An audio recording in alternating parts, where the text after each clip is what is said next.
बहन तेरे घर ज्वाला किन्नर आई है, कुछ नहीं दे दे। तुम दोनों की जोड़ी सलामत रहे।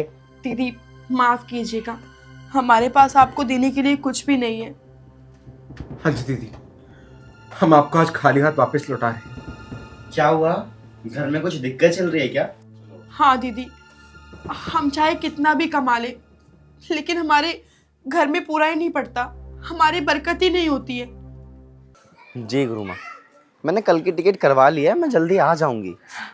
दीदी मैं करती हूँ गुरु। दीदी आपने हमें पहचाना नहीं?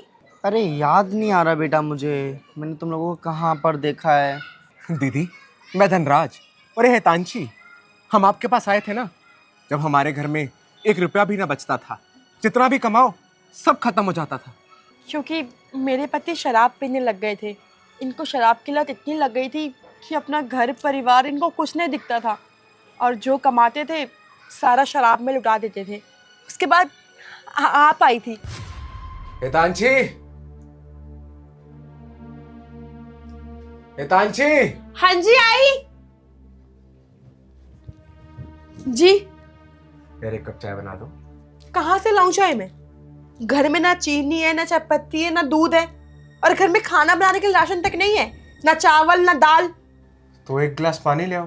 तुम्हें पता है बिजली वाला रोज आता है, कहता है कि पैसे जमा करो नहीं तो तुम्हारी इलेक्ट्रिसिटी काट दूंगा। अब उसको कहाँ से दे पैसे हम?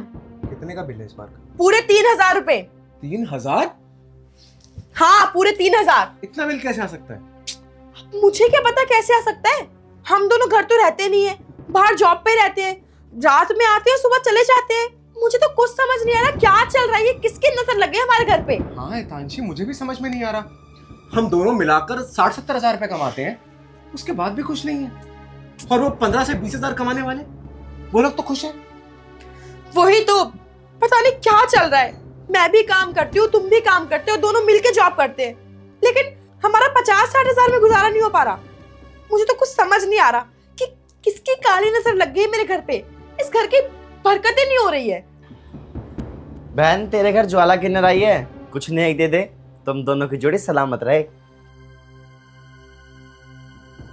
दीदी माफ कीजिएगा, हमारे पास आपको देने के लिए कुछ भी नहीं है। हाँ जी दीदी, हम आपको आज खाली हाथ वापस लौटा रहे हैं। क्या हुआ, घर में कुछ दिक्कत चल रही है क्या?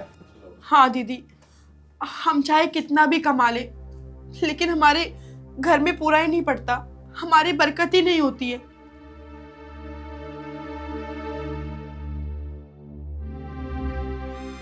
बेटा इस घर की बरकत बंधी हुई है, इस घर में जो भी रहेगा वो कभी खुश नहीं रह सकता। लेकिन दीदी, हमारी बरकत कौन बांधेगा? हमारा तो कोई भी दुश्मन नहीं है। बेटा हमें ना पता नहीं चलता है कब हमारे रिश्तेदार यार दोस्त जानने वाले कब ऐसा काम करवा दे, इसका कुछ पता नहीं चलता। अरे कुछ लोग तो ऐसे होते हैं जिनसे हमारी खुशियां कामयाबी देखी नहीं जाती। दीदी इसका कोई उपाय है क्या? ये सब चीजें ठीक हो सकती हैं? बेटा तुम दोनों मत घबराओ, आज के बाद ना इस घर में माँ लक्ष्मी का साक्षात प्रवेश होगा।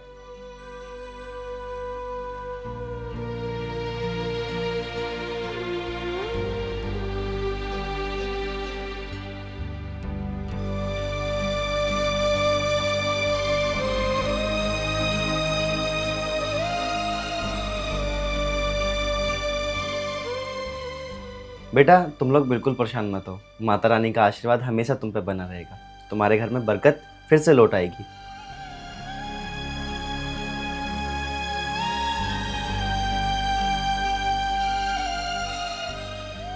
बेटा ये पैसे कुछ मेरी तरफ से।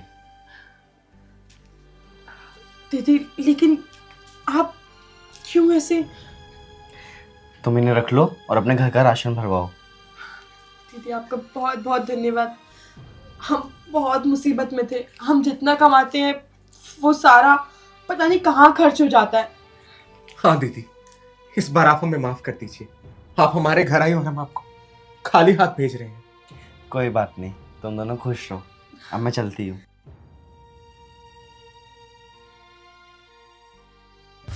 दीदी ये सब आपके आशीर्वाद से ही है।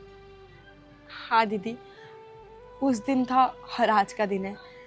जिस दिन आप हमारे घर से गए थे ना हमको आशीर्वाद देके, उस दिन के बाद से हमारे घर में धन दौलत की कोई कमी नहीं रही। हाँ दीदी, चमत्कार ही हो गया आपके आने से। आपका बहुत बहुत शुक्रिया। चलिए ना दीदी, हमारा घर पास में ही है। हाँ, आइए दीदी। अरे नहीं नहीं, अभी ना मुझे कहीं जाना है, मुझे बहुत ज़रूरी काम है। अभी नहीं, बाद में आऊँगी। चाय क्या, खाना भी खा के जाऊँगी। जी दीदी। अभी मैं चलती हूँ। ठीक है दीदी।